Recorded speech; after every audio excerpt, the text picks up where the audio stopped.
Buenas, buenas. Iniciemos este tutorial en honor a Fran, por eso he empezado así, como él siempre empieza su, su Grande, podcast. Frank. Buenas tardes, Fran. Buenas tardes, Alberto. Hola, aquí estamos.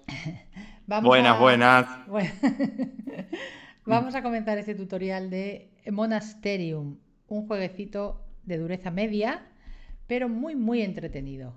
Así que, como siempre, le dejo a Alberto los trastos de enseñar y adelante, Alberto. Muy bien, pues aquí estamos. Bienvenido, Frank, otra vez, ¿eh? Vamos a ver si conseguimos jugar a este Monasterium. Bueno, lo primero, vamos a explicar un poquito el tablero principal, ¿eh? Tenemos, como en casi todos los euros, alrededor del tablero tenemos la puntuación. Y después lo más significativo es que tenemos los 5 monasterios, que están divididos a su vez en tres zonas cada uno, que es la zona de la capilla, donde tenemos las vidrieras, la zona de los talleres, que es donde colocaremos también a los novicios, y después la zona central, la zona del claustro. En todos estos lugares, en cada uno de los monasterios, ya veremos cómo se accede, vamos a tener que colocar nuestros monjes. Y después en la parte central, que podemos ver por aquí, divide el tablero en dos y es el camino que va a recorrer nuestro carro y el que nos determinará dónde podemos tener acceso para colocar nuestros monjes. Luego aquí en el centro tenemos un recordatorio de los turnos de juego, los 3 años de que se compone la partida, y un recordatorio pequeño de cada vez que llevemos un monje a un lugar determinado, qué ventaja vamos a obtener, que lo explicaremos un poquito más tarde. Después, en la parte final, abajo del todo, tenemos la colocación de los dados y qué acción vamos a poder hacer con cada dado, que también lo vamos a ver luego. Después, en los tableros personales, los tenemos divididos en filas y columnas, en el que cada columna pertenece a un sector de acciones, que luego iremos desglosando, y cada fila corresponde a un lugar donde podemos llevar nuestros novicios. Hay 4 lugares. Vale, tenemos los 2 primeros lugares, que es para enviar los monjes a los talleres, que los tenemos resaltados en verde. La segunda posición, que es para llevar los monjes a las capillas, resaltado en verde también. Y la última posición, para enviar los monjes al claustro. Luego veremos cómo se van realizando las acciones. Después tenemos esta zona central, que también figuran 4 monjes y que la vamos a utilizar en el momento que liberemos toda una fila. En el momento que hayamos usado todos los monjes de una fila, tendremos este monje disponible gratuitamente. Luego aquí tenemos las acciones que vamos a poder realizar, que coinciden con la misma numeración del tablero. O sea, lo podemos ubicar la acción tanto en el tablero principal como en nuestro tablero. Luego aquí más a la derecha tenemos una zona de vidrieras, que es donde vamos a colocar, con la acción de coger vidriera, las vamos a colocar de una manera que ya luego explicaremos, para obtener una serie de beneficios y puntuación en el momento que consigamos o toda una columna o toda una fila. Y luego tenemos este pequeño token, que lo que nos indica es la opción de poder hacer una tirada y repetir una tirada de dados. En el momento que lo usemos, le daremos la vuelta y no queda disponible hasta la siguiente ronda. Bien, pues en líneas generales estos serían lo que representan los tableros. Después tenemos aquí los elementos que vamos a utilizar, que son herramientas, libros, calderos de sopa, rosarios y cuadros de influencia o marcadores de influencia. Cada jugador va a empezar con 2 marcadores de influencia, 2 pucheros de sopa y un rosario. Esto es lo que vamos a comenzar, con lo que vamos a comenzar. Igualmente, cada jugador, dependiendo del número de jugadores en la partida, tenemos 10 dados blancos. Ahora mismo está la partida preparada para 4 jugadores. Pero nosotros tenemos 10 dados blancos. Esos dados blancos se van a repartir igualitariamente entre el número de jugadores, de forma que si fuéramos menos, si fuéramos 3 jugadores, pues 10 entre 3 nos daría a 3 dados blancos cada jugador y sobraría uno que no se va a utilizar. En este caso, pues al ser 4 jugadores, Tendremos 2 dados cada uno y hay 2 que no se van a utilizar. Además de eso, cada jugador va a comenzar con un dado de su color y 2 dados más de su color que va a poder obtener con una de las acciones del tablero que luego veremos. Como máximo, cada jugador va a poder tener 3 dados de su color. Máximo.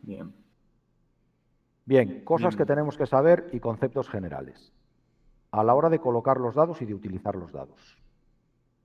La forma de jugar es la siguiente. En cada turno, un jugador lo primero que va a hacer es tirar todos sus dados. De la numeración obtenida, tiene que elegir uno de los números. Este ejemplo nos viene perfecto. Aquí el jugador verde ha obtenido un 4 y 2 unos. Estos dados tenemos que llevarlos al tablero y colocarlos en su sitio correspondiente al número obtenido. Es decir, el jugador verde ahora mismo solo tiene 3 opciones. La primera opción es, si no le convence las tiradas obtenidas, puede girar su marcador y repetir la tirada de todos los dados, o de algunos de los dados, como quiera. Si la tirada le parece bien, debe de elegir un resultado, o bien los 2 unos, que es un resultado, o bien el número 4, que es otro resultado. Y esto lo va a colocar en el tablero en el sitio correspondiente. Vamos a suponer que si es el primer jugador, le interesan los unos, pues cogería los 2 resultados de 1 y los colocaría en el tablero. A continuación, el jugador a su izquierda, sentido horario. La misma acción. Obtiene 3 tiradas y de estos puede elegir. ¿Le viene bien el 6? Pues coloca el 6. ¿Que le viene bien otro número? Colocaría otro número. Y esto queda así. Jugador amarillo, la misma acción, coloca también un 6. Y vamos a hacer solamente otra tirada para el ejemplo. El jugador rojo, por ejemplo, coloca un 2. Y como tiene otro 2, tiene que colocar también el otro 2. Bien, esto sería hasta que todos los jugadores agotan sus dados. Ahora vuelve el turno al jugador verde, tendría que tirar su dado y si tiene esto libre poder repetir la tirada y si no, obligatoriamente tendría que colocar su dado. Bien, una vez que todos los jugadores se han quedado sin dados, viene la fase de acciones. En la fase de acciones, el jugador lo que puede hacer es coger hasta 3 dados de estas 5 primeras posiciones, hasta 3 dados, o bien un solo dado de la posición número 6. Bien. Entonces, la posición número 6 equivale a un comodín, es decir, con el número 6 puedes realizar cualquier acción que tú quieras de tu tablero principal, de tu tablero de jugador. Pero solamente puedes coger un dado. Entonces, otra condición que hay que cumplir. Primero, recordamos, de la posición 5 para atrás, solamente como máximo 3 dados. Posición número 6, exclusivamente un dado. La segunda condición que hay que cumplir es que nunca se puede coger un dado del color de otro jugador. Es decir, el jugador azul nunca va a poder coger un dado que no sea de color azul o blanco. Bien. La tercera condición, si donde nosotros queremos coger dados, vamos a suponer que tenemos la posición número 2 con 4 dados y es el turno del jugador rojo. Entonces el jugador rojo puede coger solamente 3 dados. Lógicamente podría decir, pues me cojo estos 3 blancos, como el rojo no me lo puede utilizar nadie, y así tendría una acción más. Pero eso no está permitido. Bien. Es otra de las restricciones.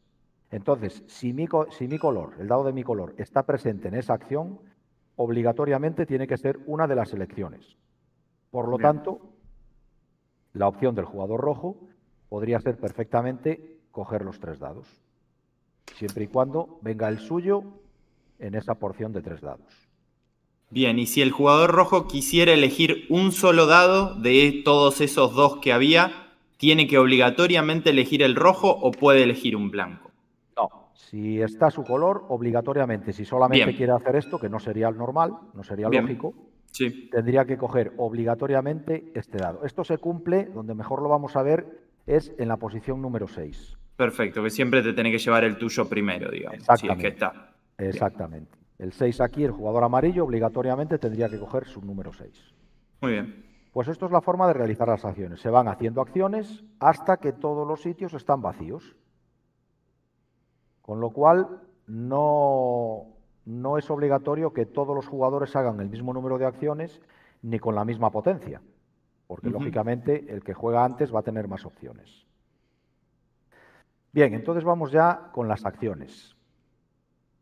Las acciones que podemos hacer están tanto en el tablero principal, eso ya lo habíamos visto, como el tablero particular de los jugadores. Bien, la primera acción. Estas acciones son las acciones básicas. ¿Vale? Entonces nosotros, cogiendo un número, el número correspondiente, siempre vamos a poder hacer la acción que figura en nuestras acciones básicas. Entonces, la primera acción, que es la más importante, la acción del número 1. Siempre que yo coja un número 1, yo lo que voy a poder hacer es enviar un novicio a uno de los 4 lugares a los que lo puedo enviar. Perdón, a los 3 lugares a los que lo puedo enviar, que son los talleres, el claustro o la capilla. Esas son mis 3 opciones a la hora de enviar novicios. Lo segundo que tengo que cumplir. Bien, para poder utilizar un monasterio tengo que cumplir 2 requisitos. Uno es que mi carro, los carromatos que se van a mover por las casillas del camino, tenga acceso a ese monasterio. Entonces, de inicio, solamente tengo acceso al monasterio verde y al monasterio rojo. El acceso viene delimitado por los caminitos que se abren a través del camino. Con lo cual, si mi carromato está aquí, yo tengo acceso al azul y tengo acceso al verde. Por lo tanto, con esta acción número 1, yo lo que puedo hacer es traer novicios al monasterio rojo o al monasterio verde. Los otros de momento no los puedo tocar porque mi carreta no ha avanzado lo suficiente. Muy bien. Bien, ¿cómo pago o cómo ejecuto la acción de enviar novicios? Y es donde intervienen los iconos de la izquierda. Los 2 primeros espacios son para enviar los novicios a los talleres. Y yo los talleres los tengo ubicados dentro del monasterio en 3 opciones. La opción amarilla, que son los comedores, la opción azul, que son los talleres de trabajo, y la opción roja, que son las librerías o las bibliotecas. Entonces, simplemente la acción tengo que pagar lo que me pide aquí, que vamos a ver ahora los costes. Para enviar a los talleres, yo tengo estas 2 opciones, que es pagar los tokens correspondientes al lugar donde los quiero llevar y una ficha de influencia. Es decir, vamos a suponer que el jugador azul quiere llevar este novicio a un taller de este monasterio. Lo primero, tenemos que ver si tiene acceso. Lo tiene porque su carromato tiene acceso al monasterio. Lo segundo, ¿qué tendríamos que pagar para enviar este novicio? Pues aquí nos dice que 2 tokens si es en la primera fila y 3 tokens si es en la segunda fila. Puesto que solamente comenzamos con 2 tokens de sopa, la opción está clara. Solamente puedo ir a esta acción. Cojo mi novicio y lo planto en el taller rojo, en el comedor rojo o en el comedor verde. Decidimos el comedor rojo. Pues lo planto en el comedor rojo, en el comedor del monasterio rojo. Automáticamente pago las 2 sopas, 1 y 2 sopas, y un token de influencia. Aquí tenemos el coste. 2 tokens de sopa y 1 de influencia. Pues descarto el token de influencia. Dejo colocado mi novicio en el taller, en el comedor, y automáticamente miro la leyenda. Como he llevado un novicio a un comedor de sopa, me dan un martillo y un punto. Pues me cojo un token de martillo y en el cómputo general me sumo mi primer puntito. Mi primer puntito. Pues esta sería una de las acciones. La segunda es exactamente igual. Tendría que coger otro 1 para poder hacer esta acción y me cuesta más cara. ¿Por qué me cuesta 3 y esta 2? Bien, lo primero por 2 motivos. Uno, porque puedo haber agotado todo esto, ya los tengo todos colocados en los talleres y necesito más novicios. Y lo segundo, porque las acciones que me va a liberar el colocar los novicios de la fila segunda son mucho más potentes que las que voy a liberar en la fila número 1. ¿correcto? Disculpa que te interrumpa, Alberto. Digamos, novicio que podría haber elegido podría haber sido cualquiera de los 5 que hay ahí, ¿no es cierto? ¿O va Cualquiera de de los, izquierda a derecha? cualquiera de los 5 de la fila, lo que importa es la fila a la hora Bien, de colocar. perfecto. Muy El bien. lugar lo eliges tú. Solamente te indica la fila de la que Y puedes que no sacar. sea el último, obviamente, que es especial cuando se libera toda la fila. Exactamente. Muy bien. Bien, antes de continuar con las acciones de abajo, lo que tenemos que tener en cuenta es que en el momento que un novicio libera un espacio, es decir, lo dejamos libre, es una opción más para cuando yo coja un dado de este valor. Es decir, Bien. ahora mismo cuando yo coja un 1, voy a poder ejecutar tanto la acción de llevar novicios como la acción de mover mi carromato. O sea, yo voy liberando acciones a medida que voy colocando novicios, siempre utilizando la acción, o sea, el número correspondiente a la acción que quiero ejecutar. Muy bien.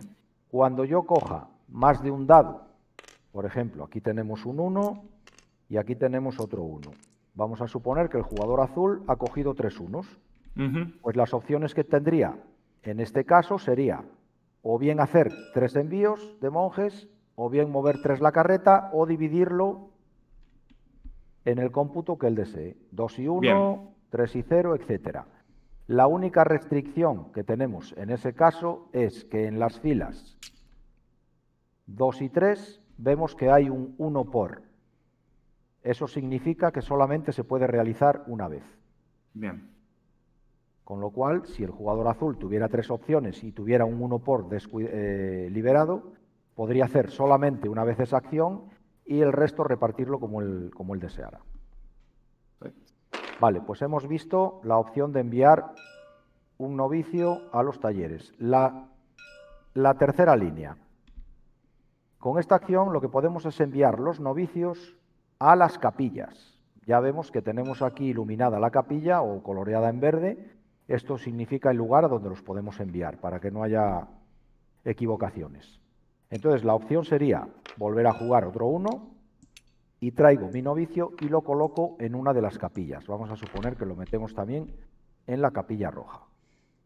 Primero saber que las capillas tienen una, ¿cómo se dice? Una capacidad limitada, que está limitada al número de asientos que figuran, y estos dos rojos están cerrados. Es decir, si fuéramos 2 o 3 jugadores, estas 2 casillas se tapan o bien con monjes que no se usen o directamente no se pueden usar. Muy bien. Bien, para enviar los novicios a las capillas, el coste lo tenemos aquí. Es con marcadores de influencia y va a depender de qué novicio es el que mandemos. El primer novicio solamente nos cuesta 1, con lo cual pagaríamos un token de influencia y podríamos colocar este novicio en la capilla. Igualmente tenemos que tener acceso o bien por el carro o bien con otra condición que vamos a ver un poco más tarde. Pero de momento solamente el carro es el que me permite llevar los novicios a los conventos. Bien, pues pagando un token de influencia podría llevar el primero. El segundo novicio que yo quiera llevar a cualquier lugar, da igual al mismo monasterio que a otro, me va a costar 2 tokens de influencia. Y a partir del tercer novicio y siguientes me van a costar 3 tokens de influencia. Esta es la forma de colocar los novicios en las capillas. ¿Qué ventaja tiene el colocar los novicios en las capillas? Una de las ventajas es la puntuación final, que luego veremos, y otra de las ventajas importantes es que en el momento que yo tenga un novicio en una capilla, a partir de ese momento yo con otra acción que veremos también un poco más tarde, puedo obtener las vidrieras de las capillas donde tenga novicios. Es decir, ahora mismo el jugador azul podría coger una vidriera roja y llevarla ya a su lugar de vidrieras. Bien. Luego veremos esta acción también. Y nos queda ya solamente la última acción, que es la de enviar novicios a los claustros. Esta es un poco más, requiere un poco más de esfuerzo por parte de los jugadores. El coste es exactamente igual que el de enviar a la capilla, pero en rosarios. Entonces, el primer novicio que yo quiero enviar a un claustro me va a costar un rosario, el segundo 2 y a partir del tercero, incluido él, 3 rosarios.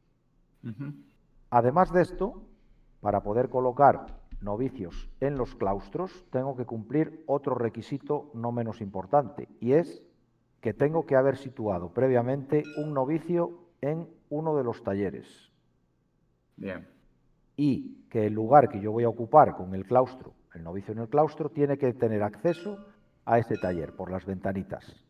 Es decir, en este caso, el jugador azul solamente podría colocar un novicio o en esta posición o en esta posición. Bien.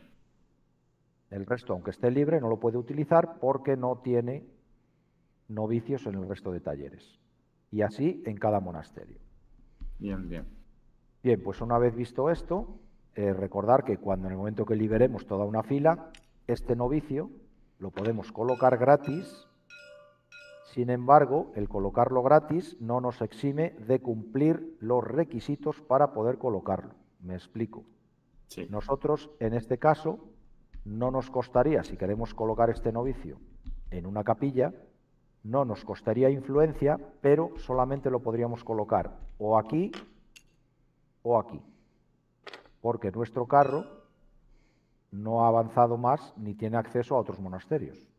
O sea, no voy a pagar la influencia, pero sí tengo que cumplir el requisito de colocación. Eso es importante saberlo. Muy bien. Bien, vamos con las acciones. Vamos a liberar todas las acciones y vamos a ir una por una viéndolas, que son súper sencillas. Bien, siempre que veamos este icono, esto significa que mi carro avanza tanto como las flechas que tenga dibujadas. Por lo tanto, con esto obtendría un movimiento de carromato. Pues voy a mi carro y lo avanzo. Esto es coger una herramienta. Esto es coger una vidriera. ¿De dónde puedo coger las vidrieras? Pues como antes comentamos, con esta acción, en este caso, solamente podría coger vidrieras de color rojo. Vamos a hacer aquí un inciso y vamos a explicar la colocación de vidrieras, que es importante. Bien, vamos a suponer que tenemos ya el jugador en estas posiciones y así explicamos también otra cosilla.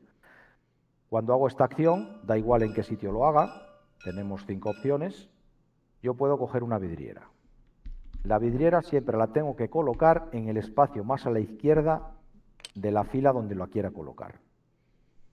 La segunda condición que tengo que cumplir es que no puedo tener vidrieras repetidas ni en columnas ni en filas.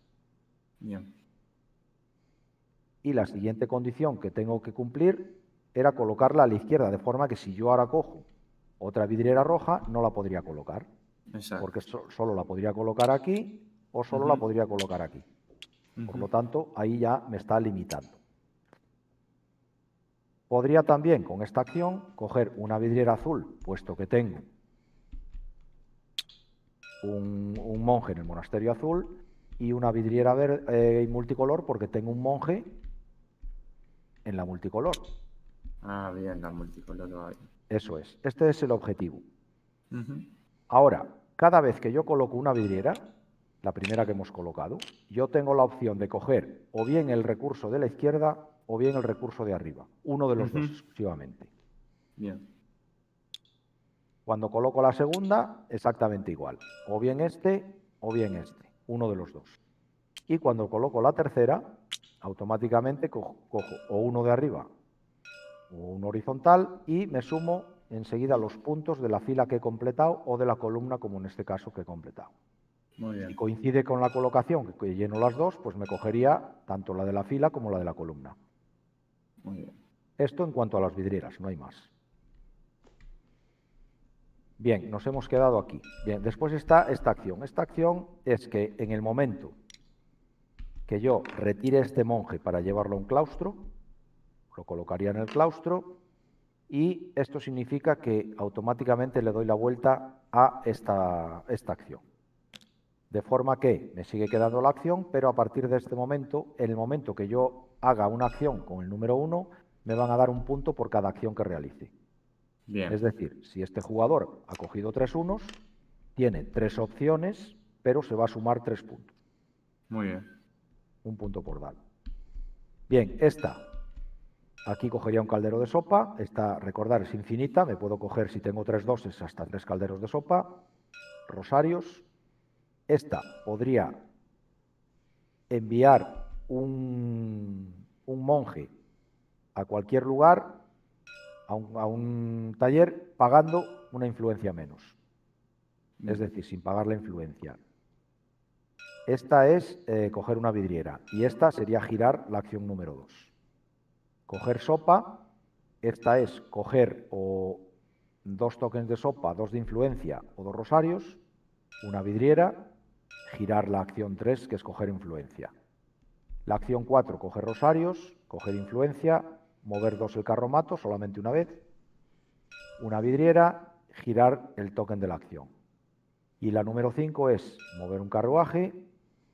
Esto es un upgrade, una mejora, que esto se realiza de la siguiente manera. Vamos a suponer que yo tengo un recurso de cada o tengo 2 sopas y yo lo que quiero es, pues, colocar un novicio en un taller de herramientas. Pues con esto yo lo que puedo hacer es convertir un inferior en el inmediato superior. Es decir, podría entregar una sopa y cogerme una herramienta. Bien. O haberme cogido una herramienta, entrego una herramienta y me cojo un libro. O sea, hacer una mejora del inmediato superior. Esta sería obtener 3 puntos y este sería obtener una vidriera. Y esta, como en todas las últimas, girar la acción. Bien. Y nos queda solamente cómo se ejecuta el orden de turno. Una pregunta, El orden... Alberto. Esta acción, que es, digamos, la acción número 1, hace referencia a la acción número 1, ¿verdad? Sí, sí.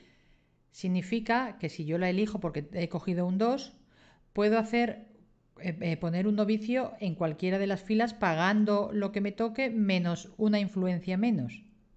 Sí, cualquiera de las 3 primeras pagando una influencia menos. Vale. En la Vale. capilla o en los talleres, en los que requieren influencia. Vale, vale. Bien, después, cómo avanza la partida y cómo se desarrolla el turno. Bien, en el momento que terminamos la ronda, gastamos los dados, lo que se hace es pasar el token, suponiendo que hubiera empezado el jugador verde, le pasamos el token al jugador de la izquierda. Repetiríamos las acciones, token al jugador de la izquierda, repetimos las acciones hasta que se gasten todos los dados y token al jugador de la izquierda. Una vez que todos los jugadores han sido jugador inicial, esto avanza un año. Repetiríamos todos los turnos. Cuando todos hayan sido durante la segunda ronda jugadores iniciales, avanzamos el tercer año y cuando todos hayan sido otra vez jugador inicial, finaliza la partida y se hace el recuento final. Pues esto es la duración del turno de juego. Vamos a explicar ahora algunas formas de puntuar. Bien, tenemos el carro. Se mueve con las acciones del carrito y las flechitas, o bien una o cuando hayamos liberado 2. Primero saber que a todas las casillas donde el carro acceda o pase por encima en su movimiento, tenemos esa acción gratuita. Es decir, si ahora mismo el azul mueve 2 el carro, 1 y 2, este beneficio se lo lleva ipso facto, ¿vale? Aunque haya finalizado aquí. Este beneficio es realizar una acción, la que queráis. Esto es coger una influencia o un rosario. Esto es mejorar una herramienta. Esto es coger una vidriera de cualquier sitio, no importa si tenéis novicios o no, es la única excepción a las reglas. Y esto es coger uno de vuestros dados, lo podemos hacer hasta 2 veces, o bien 5 puntos. Una vez que el carro llega aquí, el siguiente movimiento del carro comenzará desde aquí. Es decir, una vez que llego aquí, cojo esta recompensa, el carro regresa a la posición inicial para volver a hacer el camino, etc. Recordar siempre que si no tenemos novicios o no está el carro, no tiene acceso a ese monasterio, no podemos colocar novicios en dichos monasterios. Y vamos a hacer aquí ya un pequeño inciso, y es que, por ejemplo, si el jugador azul ahora quisiera colocar un novicio en este monasterio, lo podría hacer porque la otra condición para poder hacerlo es tener un novicio en la capilla. Como es el caso, no necesita que su carro tenga acceso y lo puede hacer. O sea, una vez que tenemos un novicio en una capilla, tenemos acceso a todas las opciones de ese monasterio. Bien, y nos quedan las puntuaciones finales. Creo que del tablero no queda nada. Las puntuaciones finales. Bien, al inicio de la partida tenemos que barajar estas tres opciones. Y sacamos una de A, una de B, perdón, dos de A, dos de B y dos de C. Bien, estos son condiciones que vamos a tener que cumplir para obtener estos puntos. Y a diferencia de otros juegos, aquí lo que influye es en qué momento cumplimos esa condición. O sea, lo normal es que los juegos te digan que el que antes lo hace se lleva más puntos, el siguiente, pues aquí no. Aquí da igual, todos vamos a puntuar lo mismo si lo hacemos en el mismo orden. Es decir, si yo en el primer año cumplo esta condición, me voy a llevar 12 puntos. Si el azul cumple esta condición en el primer año, también se va a llevar 12 puntos. Entonces, esto indica el año en el que yo cumplo la condición, y estos son los puntos. Eso en las 4 primeras opciones. ¿Qué significan las opciones? Pues nos lo podemos imaginar. Esto hace referencia al tipo de monasterio y esto al tipo de lugar donde tengo que tener un novicio. Por lo tanto, esta loseta la cumpliría cuando tenga un novicio en los talleres del monasterio verde, que lo ubicamos aquí, talleres de monasterio verde, un novicio en la capilla roja, la ubicamos aquí, y un novicio en los talleres del monasterio azul, que los ubicamos aquí. En el momento que yo cumpla estas 3 condiciones, puedo colocar mi ficha para decir que lo he cumplido. Claro, depende de cuándo lo cumpla, me van a dar más o menos puntos. ¿Que lo cumplo en el tercer año? Bueno, pues bastante desgracia tengo. Me voy a llevar 6 puntos. Y así con estas 4. Hacen referencia al tipo de monasterio y al lugar donde tengo que tener al menos un novicio colocado. Y estas 2 finales, lo que me están pidiendo es tener colocados en cualquier momento de la partida, tener colocados 12 novicios, o en cualquier momento de la partida tener colocados 3 novicios en las librerías. En ese momento puedo poner aquí mi token y sumarme los puntos correspondientes. Y En el caso de que como en este aparezca el mismo sitio, hay que tener 2 novicios colocados, supongo. Sí, 2 novicios colocados. Lo que no tengo claro es si es bueno, no, es en el claustro. Son 2 novicios en el 2 claustro. en el claustro, porque hay 2, ¿no? En el rojo. 2 en el claustro rojo. Vale. Exacto. Sí, no hay ninguna duda. Y nada más, solo recordar que aquí si decidís coger el dado, pues iremos teniendo hasta 3 dados, que es una ventaja bastante importante, además de los blancos que nos correspondan.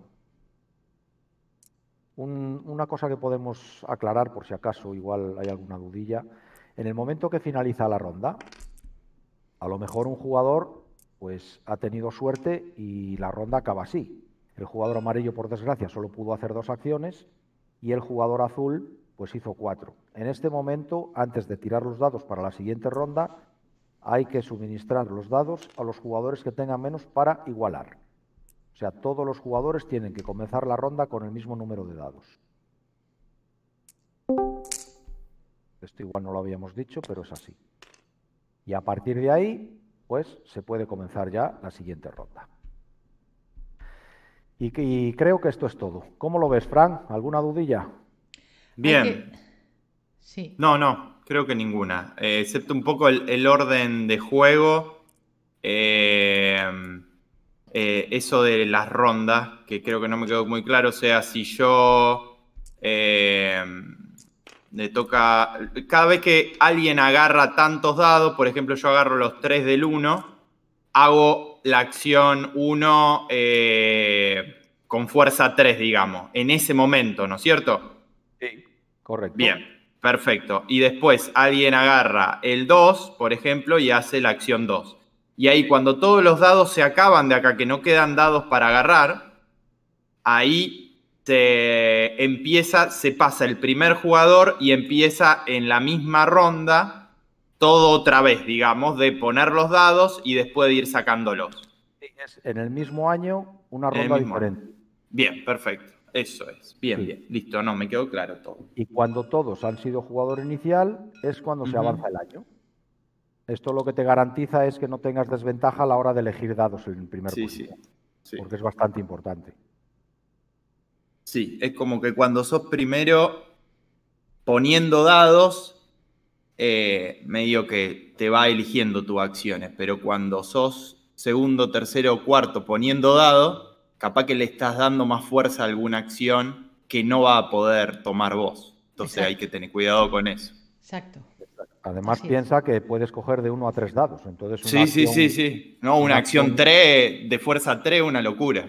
Claro, claro. Sí, y luego, como mueves en primera posición, seguramente gastes 3 dados en esa primera acción y luego puedas hacer otra acción de 2 dados o de 1, que ya son utilizar 5 dados, cuando en realidad estás tirando solo 3.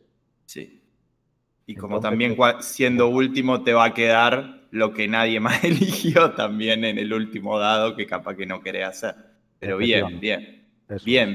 Me gusta mucho. Por eso siempre hay uno de tu color que por lo menos te reservas Sí, esa te acción para reserva. ti. Claro. Bueno, vamos ahora con la puntuación final, lo que puntúa y lo que da puntos, que es la salsita del tema. Bien, primero, importante, cada vez que vayamos a los talleres, recordar que aquí nos vamos a ir sumando puntos, que parece que no, pero al final suman, porque no es un juego de sumar muchos puntos. Bien, lo primero que vamos a tener en cuenta es qué jugador envió más novicios a los conventos. Y eso es en general. O sea, vamos a mirar primero las mayorías. En caso de empate, todos los jugadores se llevan los puntos. En cada monasterio donde haya mayoría, voy a ganarme 5 puntos. Por ejemplo, aquí tenemos el rojo, que tiene 5 novicios, se llevaría 5 puntos por este monasterio. El resto nada. En caso de empate, tanto el azul como el rojo se llevarían los 5 puntos. Bien, aquí los 5 puntos se los llevaría el verde, aquí se llevarían 5 puntos cada jugador, aquí 5 puntos el amarillo y aquí 5 puntos el azul. Eso es lo primero que se mira. Bien, a continuación vamos a puntuar las capillas. Dependiendo del número de capillas que tenemos ocupadas, nos vamos a llevar 1, 3, 6, 10 o 15 puntos.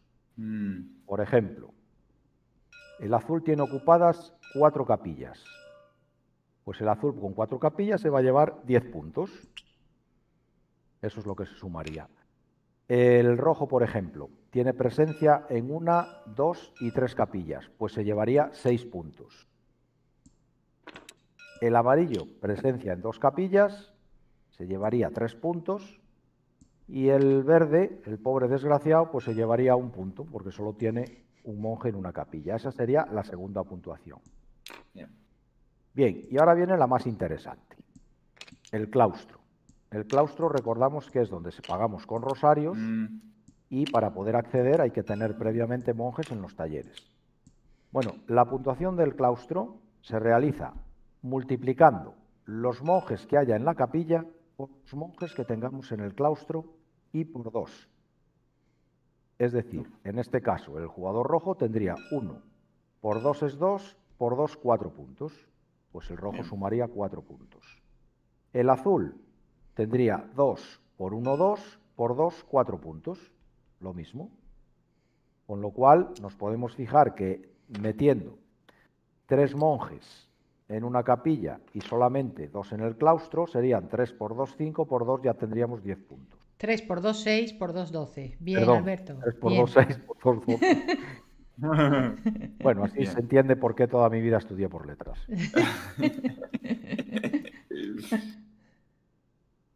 Bien. Vale, pues eso sería el claustro. Y a partir de ahí, lo que nos van a dar es, por cada ficha de herramienta nos van a dar 1 punto, por cada ficha de libro nos van a dar 2 puntos, y lo que quede entre sopas, rosarios,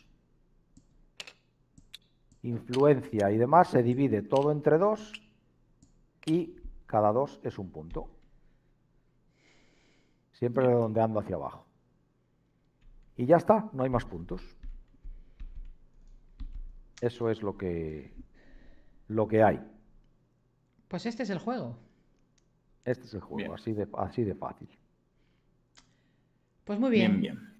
Vamos a dejar aquí el tutorial y muchas gracias, Alberto y Fran. Hasta la siguiente. Muy bien. Gracias. Chao, chao.